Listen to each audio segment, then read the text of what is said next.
دہلی میں منہاج interfaith and welfare foundation کے زیر اہتمام میلاد کانفرنس کا انعقاد عمل میں آیا۔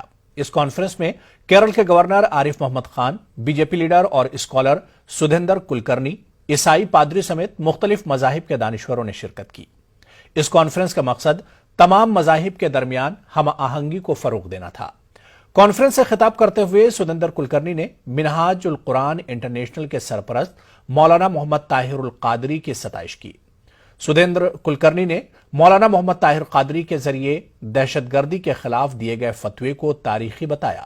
وہیں کیرل کے گورنر عارف محمد خان نے مسلمانوں پر زور دیا کہ وہ قرآن پڑھیں تاکہ انہیں سیرت محمدی صلی اللہ علیہ وسلم سے حقیقی آگاہی حاصل ہو سکیں۔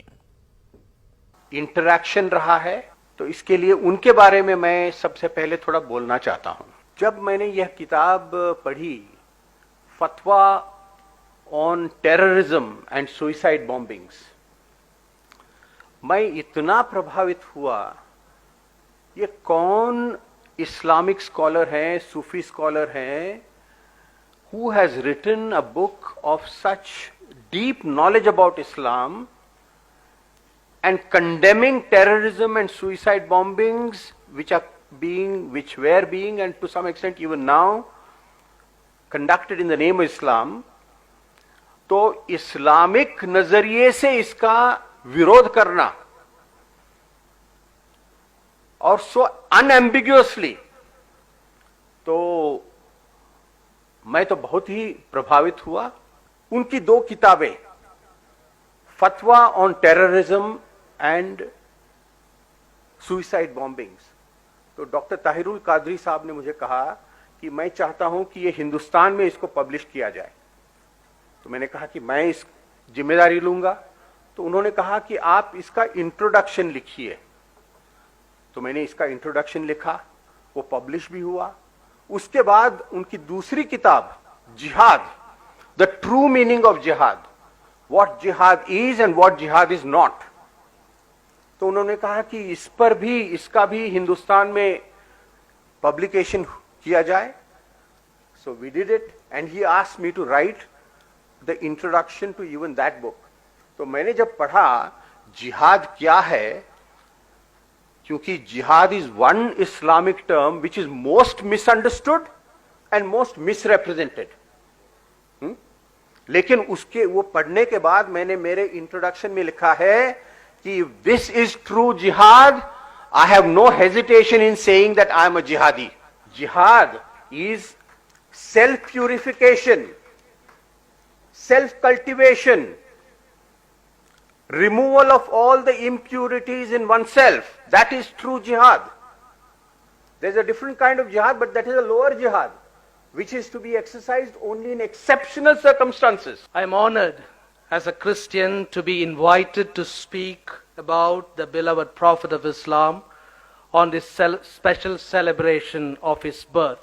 کی وہ رفتار کہ لمحوں میں خلا تک پہنچے، تم گئے چاند تلک ہم تو خدا تک پہنچے۔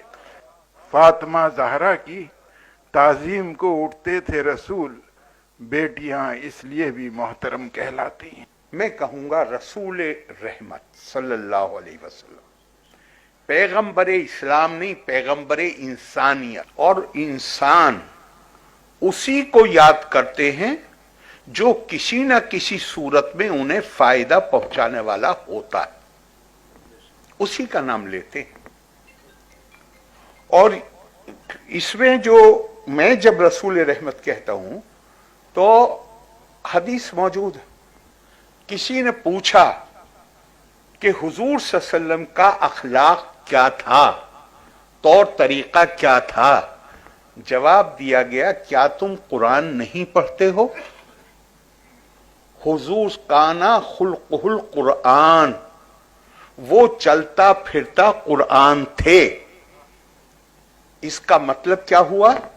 اس کا مطلب یہ ہوا کہ حضور صلی اللہ علیہ وسلم کی سیرت مبارکہ کے لیے ہمیں بہت زیادہ روایتوں پر انحصار کرنے کی ضرورت نہیں ہے۔